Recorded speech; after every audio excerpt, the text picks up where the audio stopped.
कि नारायण सिंह कुशवाहा जी जीत तो विधायक तो थे पर लोगों के कुछ काम नहीं करवाते थे और थाने तक में फोन नहीं करते थे, ऐसी बात तक लोग कह देते थे। नमस्कार, ग्वालियर लाइव देख रहे हैं आप और आज भाजपा की लिस्ट आ चुकी है। ग्वालियर दक्षिण से नारायण सिंह कुशवाहा जी को टिकट दे दिया गया है, बड़ी जिम्मेदारी दे दी गई है। किस तरह देख रहे हैं भाई साहब, कितनी राह आसान लग रही है इस बार या चुनौतियों से भरी हुई है? चुनाव है और चुनाव में किसी भी प्रत्याशी का आकलन हल्का नहीं आंकना चाहिए। चुनाव तो चुनाव की तरीके से लड़ा जाता है और लड़ेंगे। चुनाव को चुनाव की तरीके से लड़ा जाता है, बिल्कुल सही बात है। और इस बार के अगर हम बात करें, अभी चुनावी जो लिस्ट आई है उसमें सीट से कई और दावेदार भी थे, थोड़ी सी नाराजगी देखने को मिली है। क्या मना लेंगे सभी लोगों को?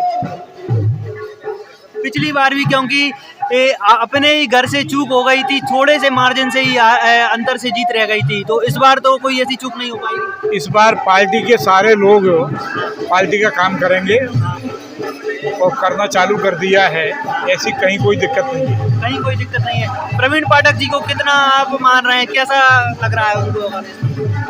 नहीं, विधायक है और चुनाव लड़ रहा है तो चुनाव तो है। चुनाव है, हाँ, तो गंभीरता से ले रहे हैं पूरी तरीके से? नहीं, पूरी तरीके से गंभीरता से लेना भी चाहिए और गंभीरता से ही लेकर के हम लोग उसी तरीके से चुनाव लड़ेंगे। एक और मेरा सवाल है, अपनी विधानसभा में क्या कुछ मुद्दे विशेष रूप से रहने वाले हैं जिनको आप उठाएंगे और जिनको आगे आप कार्य करेंगे यदि आपको जिम्मेदारी मिलती है, विधायक बनते हैं तो? इस विधानसभा हमारी पूरी तरह से गली गली देखी हुई है, पर 2018 में जिस तरीके से विधानसभा का जो स्तर था विकास का या किसी भी चीज़ का, वो वहीं के वहीं थम गया। इस 5 साल में कोई विकास इस विधानसभा में नहीं हुआ है। कोई विकास नहीं हुआ है? कोई विकास नहीं हुआ है और ये सारी चीज़ें हमारी नॉलेज में है, हमारी प्लानिंग में है। जितने भी विकास के कार्य हुए हैं, तो जो 20 वार्ड हैं इस विधानसभा के, उन वार्ड के पार्षदों ने किए हैं।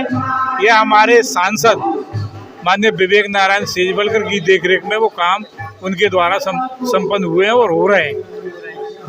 और अगर हम देखे जाए कि इस विधानसभा में जो काम हुए हैं, लेकिन प्रवीण पाठक जी का कहना है कि उन्होंने कांग्रेस के शासनकाल में हॉस्पिटल है या फिर स्कूल्स हैं, ऐसी कई चीज़ों को सैंक्शन करवाया, लेकिन बीजेपी की जब सत्ता परिवर्तन हुआ तो बीजेपी ने कोई बड़े प्रोजेक्ट, बड़े चीज़ों को, कोई भी चाहे मंडी हो, कैसी भी, इन सब चीज़ों पर बिल्कुल भी ध्यान नहीं दिया।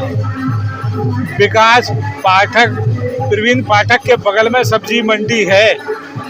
सब्जी मंडी के व्यापारी परेशान रहे कोरोना काल में भी, आज भी परेशान है। उनके बारे में एक शब्द वो कहीं बोले नहीं है, आज भी पीड़ित है वो लोग।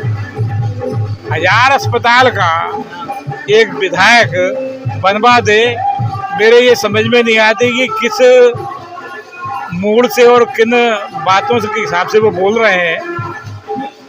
उसकी प्लानिंग इनके चुनाव के 5-6 साल पहले से शुरुआत हुई थी। जो अच्छा, एक और सवाल है जो विरोधी आपके उठा रहे हैं कि नारायण सिंह कुशवाहा जी जीत तो विधायक तो थे पर लोगों के कुछ काम नहीं करवाते थे और थाने तक में फोन नहीं करते थे, ऐसी बात तक लोग कह देते थे। ये तो जनता को मालूम है सारी चीजें इसके ऊपर कि काम हम करवाते थे या नहीं करवाते थे, ये लोगों को मालूम है। बहुत सेवा हमने की है और आगे जहाँ जहाँ जो कमियाँ रही हैं वो कमियों को दूर करने का हम काम करेंगे और ज़्यादा बढ़ चढ़ के जनता की सेवा करने का काम। ठीक है नारायण कुशवाहा जी, आपको बहुत बहुत शुभकामनाएं। धन्यवाद, आपको बहुत बहुत।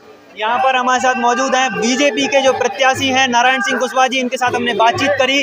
और यदि आप ग्वालियर दक्षिण विधानसभा के निवासी हैं तो जरूर बताएं कि इस विधानसभा के क्या मुद्दे रहने वाले हैं और कौन हो सकता है इस विधानसभा से प्रबल दावेदार विधायक पद के लिए।